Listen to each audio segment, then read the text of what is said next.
Assalamualaikum geng. Selain daripada buat YouTube One Piece ni, aku juga ada buat part time yang lain sebenarnya. Dan antara benda yang aku suka buat adalah private tutor AdMed, matematik tambahan. Aku tahu yang ramai student sekolah menengah dekat luar sana yang sangat struggle dengan subjek AdMed ni. Boleh kata ini adalah killer subjek. Tapi tak apa, kalau korang rasa korang perlukan bantuan ataupun korang kenal anyone yang struggle dalam AdMed ni, tak kisahlah adik ke, family ke, sepupu ke, kawan ke, ataupun anak korang sendiri sangat struggle untuk belajar matematik tambahan dan perlukan bantuan ekstra. So, aku ada provide private tutor. Okay, private tutor ni yang menariknya lain daripada yang lain adalah kita akan go topik by topik yang mana student itu struggle. Maknanya bila aku start mengajar nanti, aku akan tanya student tu terlebih dahulu topik apa yang dia nak belajar, so that student tu boleh master topik tu sendiri before moving on to topik yang lain. Aku dah mula buat private tutor AdMed ni daripada tahun 2015 lagi. Boleh kata 7 tahun lah kan. Aku ajar AdMed ni dekat banyak students dan Alhamdulillah feedback diorang semua sangat-sangat baik. Private tutor ni ada dua option. Satu, kelas online yang mana aku akan gunakan Google Meet dan aku akan share screen aku. Dan satu lagi adalah kelas face to face. So kalau korang duduk dekat Bandar Tun Hussein On ataupun kawasan yang dekat dengan dia, bolehlah kita buat kelas face to face. Sekiranya berminat ataupun ingin tahu harga private tutor aku, bolehlah WhatsApp dekat nombor di bawah. Aku akan letak dekat video description. Assalamualaikum. Ciao.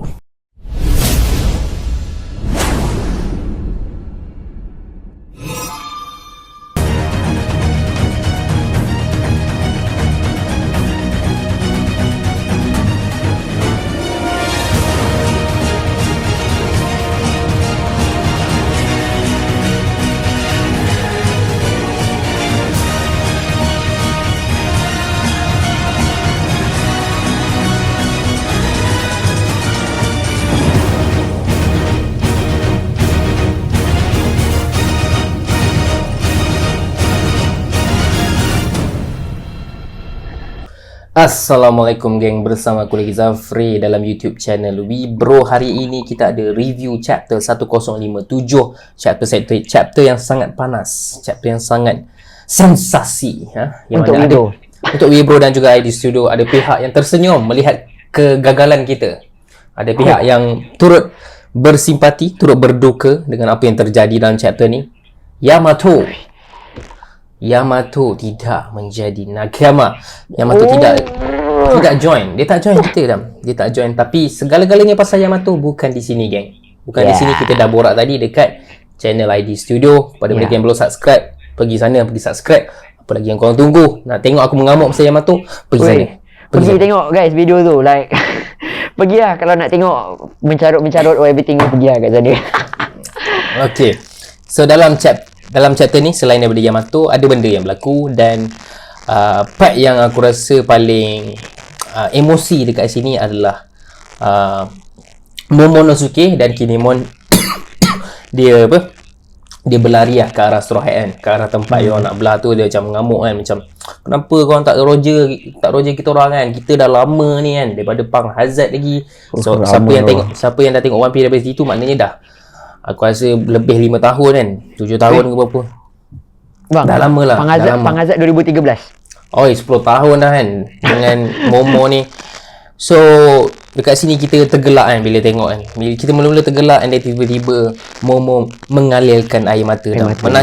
Menangis sebab diorang dah nak berpisah kan. Macam mana? Ya, betul. Aku ada tengok reaction Adam, ada tengok review Adam pasal benda ni. Luahkan kesedihan tu. Okay, benda ni dia macam relationship brother and brother lah. Brother and brother Saya faham benda tu. Sebab of course perpisahan Luffy dengan, sebab saya pernah jadi macam ni lah dengan member lah, dengan kawan. Dah tak berkawan kan? Tak berkawan, tapi sebabkan dah you lain-lain kan. Kan so, like, tak. You lain-lain kan. And lepas dah lah, you guys pun faham kan, bila dah you lain ni kan jarang contact semua kan. So macam lalui jugalah benda ni. So bila tengok scene Momo dengan Luffy ni like sedih bang. Sedih. Sebab itulah saya silent read. Saya terpaksa silent read time reaction tu, sebab if I read too loud, maybe saya boleh mengalirkan air mata depan kamera, and saya tak nak korang tengok saya menangis. Itu je apa yang saya nak cakap. Nangis je lah Dam. Nangis ni bila dapat view tau. Tengok channel aku. Betul boleh dapat view, tapi saya lagi prefer tak nak lah, sebab saya takut kena kecaman. Sebab dulu saya buat benda yang okey pun orang kecam. Ini kalau saya nangis ni kan kata, alah budak ni hati tak kental lah. Abang pun faham kan. So saya nak elakkan lah benda tu. Tapi bila saya buat macam tu pun ada juga yang cakap. So alah, tak apalah, benda tu kita tak nak borak kat sini. So kalau abang pula macam ni, apa yang abang rasa pasal Luffy dengan Momo ni? Adakah sama macam saya, ataupun abang macam ada benda lain? Aku suka transition perbualan diorang ni. Sebab mula-mula baca tu bila macam kelakar kan, ni gini mau nak potong Luffy lah apa kan. Memang itu kelakar yang time diorang lain. Time baca tu rasa macam macam kelakar. Tiba-tiba dia bertukar mood tau, bila rupa-rupanya Momo ni sebenarnya sedih kan. So baru kita ingat, oh betul lah, diorang ni dah lama kan. Momo ni daripada sebelum jadi dewasa, daripada sebelum jadi seorang yang kuat, sebelum jadi naga yang besar semua kan. So Momo ni memang Luffy dah tolong semua, banyak benda Luffy tolong. And Momo cakap kat sini lah kan, banyak benda lah yang Luffy dah buat untuk dia. And Luffy anggap dia big brother. Aku suka lah part nangis tu. Aku suka sebab aku pun tak expect sebenarnya kan. Aku ingat memang nak marah kan, memang nak marah tapi rupanya memang nangis. So jadi macam, oh that's nice touch lah from Oda. Ada benda yang tak buat dengan Oda dalam chapter ni, tapi bukan yang ini. Yang ini okey. Dan kita kena Momo ni aku boleh kata karakter yang paling develop lah dalam Wano ni, ataupun antara post time skip, boleh kata Momo ni lah karakter yang perkembangan dia paling banyak lah kan. Paling komplit lah cerita dia. Daripada dia budak macam, boleh kata budak mentah ke bang? Budak mentah kan, budak hingusan. Boleh kata budak macam okeylah, budak biasa lah. Mentah tu macam nanti kata jahat sangat ke apa, okeylah budak biasa lah. Budak biasa lah. Okeylah mentah. Okey, daripada mentah, lepas tu dia dah dapat confidence sikit, lepas tu jumpa Kaido tak confident balik, lepas tu dia dah confident cakap I am Momonosuke semua, dah jadi besar and dah berani cakap I am Kozuki Momonosuke, I am gonna be shogun semua tu.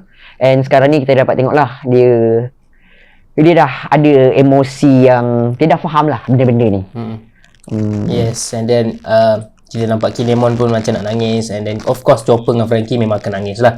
Setiap scene sedih, Chopper dengan Frankie first lah. Kalau Usopp tak ada, kalau Usopp ada pun dia nangis kat sini.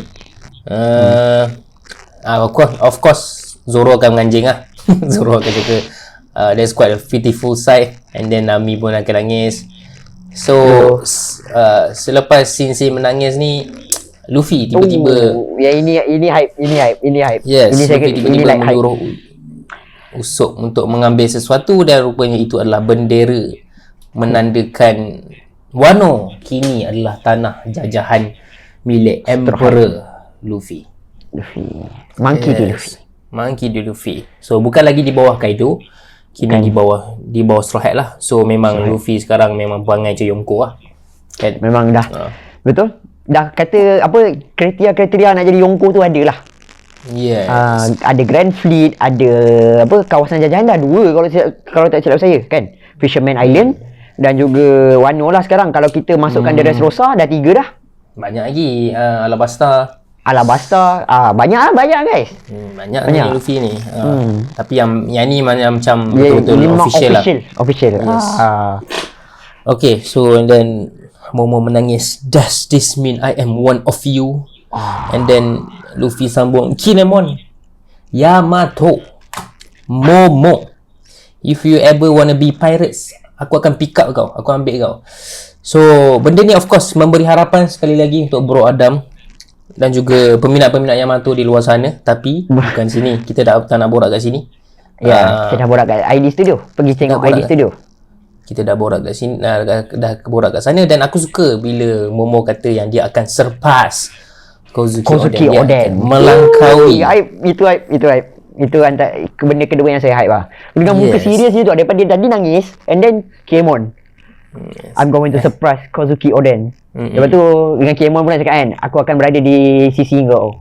Yes, itu satu kata-kata yang sangat besar lah, sebab kita tahu betapa hebatnya Kozuki Oden mampu membuatkan Whitebeard berpeluh. Kuat lah, Oden tu kuat kan. So Momo memang jauh lagi dengan Oden, tapi at least ada cita-cita. Potential tu ada kan. Dengan latihan daripada orang yang betul, Yamato. Jangan lupa awal-awal Wano dulu Zoro train dia juga. Yes, latihan daripada orang-orang yang betul. Sebab aku tak rasa yang lain ni boleh lah, Red Scabbard ni boleh lah bagi latihan. Boleh lah. Tapi jangan belajar dengan Kemon lah. Kan nanti kan dia, aduh, siapa faham lah. Okay, so nampak dia orang dah nak pun berlayar, and then kita nampak sekali lagi gap antara 3 orang ni, yang mana asalnya dia orang nak ikut jalan biasa je kan, jalan air terjun tu lah yang Scratchman apa gunakan tu. Jalan biasa je, tapi Kit menganjing. Kit kata, kau orang lemah, kau ikutlah jalan biasa tu kan, ikutlah jalan elok. Aku naik yang ekstrim. Dua-dua tu bengang. Dua-dua tu pantang, dicabar. Betul. Yang kru Luffy dah. Jangan layan. Jangan dengar. Kalau tak silap saya, kru Law pun cakap benda yang sama. Captain jangan dengar cakap dia. Yes. Kalau tak silap saya, ada juga part tu. Betul. Sebenarnya Law ni dia bukanlah perangai macam ni sangat, tapi every time dia compete dengan lagi 2 ekor ni, dia jadi macam ni lah Law. Jadi childish lah kan. So akhirnya ketiga-tiga pun terbang daripada air terjun ni ikut cara yang paling ekstrim. Itu kelakar. Dan habislah. Inilah kot interaction last. Lepas tu muka cuak. Muka cuaknya ada. So lepas ni kita dah tak nampak lah kot dia orang untuk seketika kan. Dan kita pergi ke part last dalam chapter ni. Kontroversi part yang agak kontroversi. Sebenarnya part ni banyak sangat dialog sebenarnya. Narrator ni cakap. Lepas tu ayat yang paling orang kata kontroversi lah. The Kurozumi were born to burn. Macam ni Adam kata tadi tak faham kenapa kontroversi sangat benda ni. Dia macam okay, saya tahu okay lah benda tu racist, but kenapa ramai orang marah pasal benda tu? Kenapa ramai orang marah? Dia daripada apa yang abang faham lah. Okay, dia sebenarnya macam ni.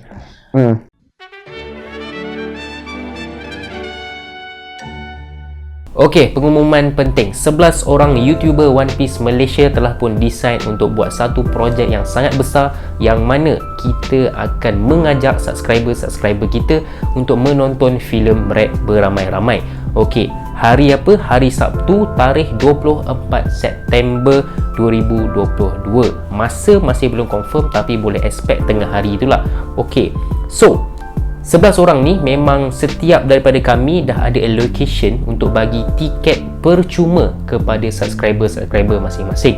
Ada yang bagi 10, ada yang bagi 5, ada yang bagi 2, ada yang bagi 20, tak kisahlah, tapi setiap YouTuber ni ada allocation dia lah yang diorang dah decide untuk bagi kepada subscriber. Okey, untuk pihak aku, Wibro, korang as subscriber, simple je cara nak menang ataupun cara nak dapatkan giveaway tiket ni. Just komen je dekat mana-mana YouTube aku yang korang nak tengok filem Red ni. Just komen je nak join giveaway, ataupun just komen nak join tengok filem Red, nak bang percuma tu, nak giveaway, nak ni nak tu, tulis je.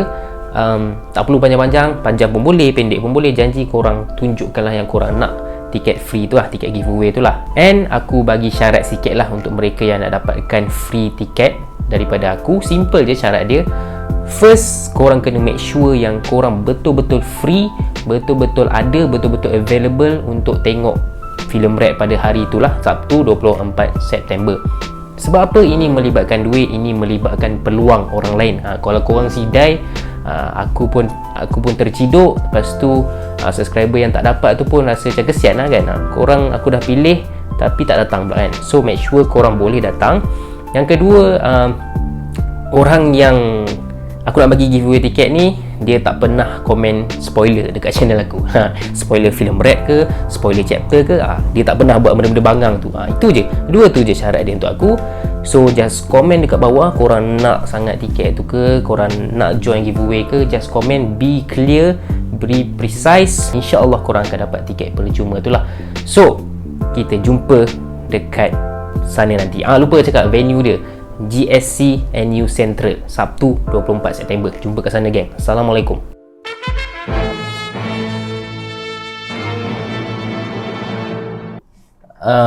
Oda ni terkenal dengan tema yang mana sins of a father doesn't reflect to the son.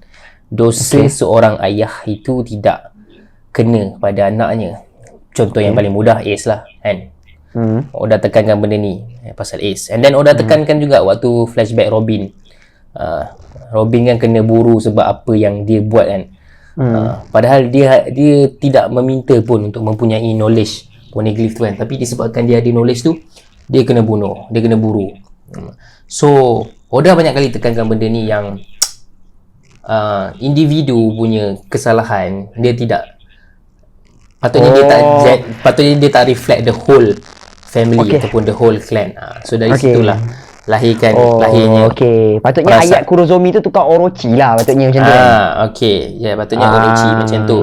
So orang tak berhati sebab benda ni menampakkan yang asalkan Kurozomi ni mati lah bagus, asalkan kau Kurozomi je kau salah, asalkan kau Kurozomi je kau tak layak untuk hidup, kau were born to burn. Sebab tu orang tak berhati. Yang paling tak berhati of course lah orang putih, sebab diorang agak sensitif dengan benda ni kan. Ada pasal patang-patang semua, pasal African semua kan. So diorang akan berkait dengan discrimination. Asalkan kau hitam je kau kena bully, kau kena racist semua kan. So diorang lah paling tak berhati. Which is aku sebenarnya tak adalah sampai tahap nak bengang sangat kan, tapi adalah tahap macam macam ni kan. Tapi bila aku baca-baca balik dekat official translation, walaupun dia tulis Kurozumi juga, tapi adalah orang telang Ata ke Ohara ke tak ingat yang Hiyori merujuk ayat ni kepada Orochi juga. At the end of the day Orochi seorang, sepatutnya macam tu lah. Kalau Orochi seorang kira okey lah kan. Kira isu-isu tadi tu patutnya tak dipanjangkan lagi lah kan. Kalau dia merujuk kepada Orochi seorang. Satu lagi dia nak buat pun, maknanya dia nak tiru apa yang Oden dah pernah kena dulu kan. Oden was born to broil, and then Hiyori habiskan dengan Kurozumi were born to burn. Oda ni suka pan-pan dia kan. So ini adalah satu pan untuk nganjing Orochi balik lah. Okay, tu satu pasal benda ni yang bagi aku dia tak adalah aku nak marah, tapi cuma aku agak tak berpuas hati yang konflik Kurozumi Kozuki ni berakhir macam ni. Dia berakhir macam ni. Kira aku lebih prefer yang ada Kurozumi lain yang hidup. Of course teori yang aku ada pernah keluarkan dulu, Kurozumi Otama. Aku lebih prefer yang Otama, walaupun dia Kurozumi, dia dimaafkan. Maknanya dosa dia sebagai Kurozumi clan itu tidaklah melambangkan dia tu jahat, walaupun nama dia Kurozumi. Aku lebih prefer macam tu, tapi Oda do this way, so I don't know. Faham. But aku boleh kata itulah reason kenapa orang marah, kenapa orang tak puas hati. Tapi aku boleh kata jangan over sangat lah, sebab at the end of the day kalau betul dia merujuk kepada Orochi lah yang burn. Tapi aku dah nak cakap aku tak suka ending konflik ni macam ni akhirnya. Itulah pendapat aku. Faham kan? Okay, baru faham lah kenapa.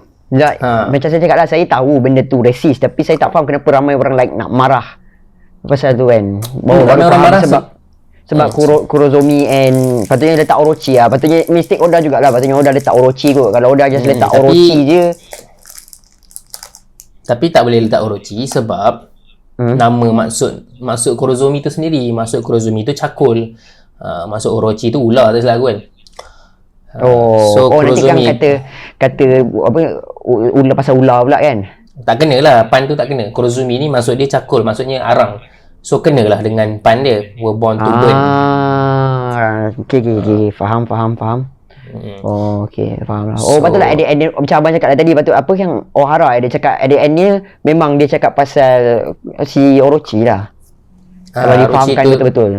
Dia nak merujuk pada seorang lah. Tapi Pan tu dia still guna the Kurozumi. Sebab itulah dalam official translation ni dia ada the Kurozumi. Maknanya Kurozumi yang itu.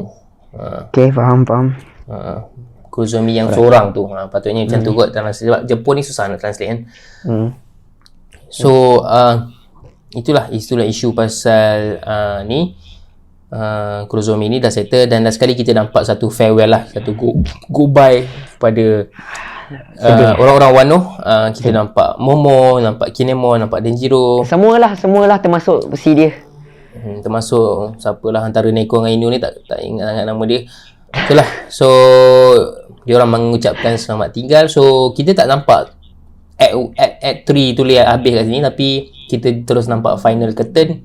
So Kira habis lah tu. Kira habis lah kan. Tajuk dekat official translation pun apa tah, the final apa tah, the end lah. Tajuk dia the end. Kalau chapter depan nampak Wano lagi, aku tak tahulah.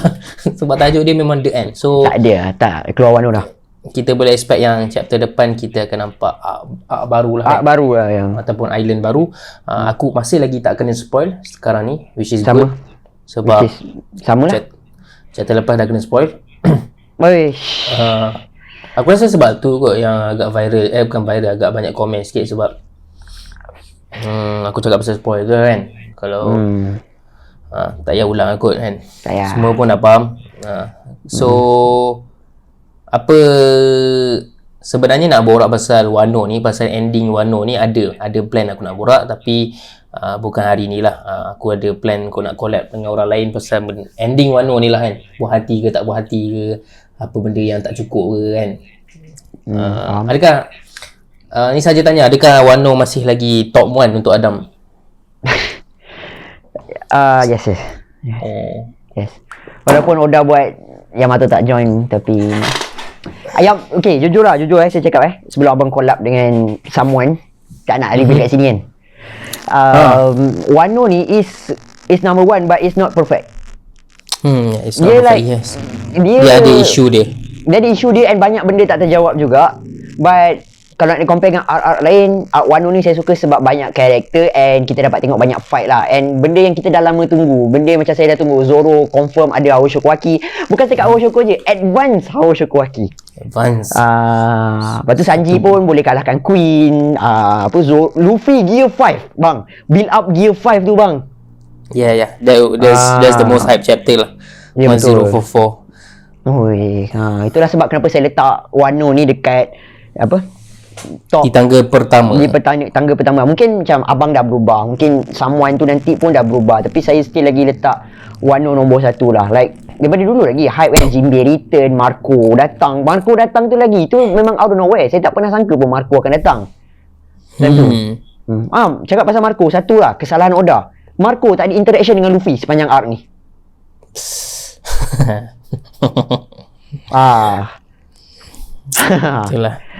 Itulah Oda lupa banyak dengan dia tulis ni. Banyak dengan dia nak lukis ni.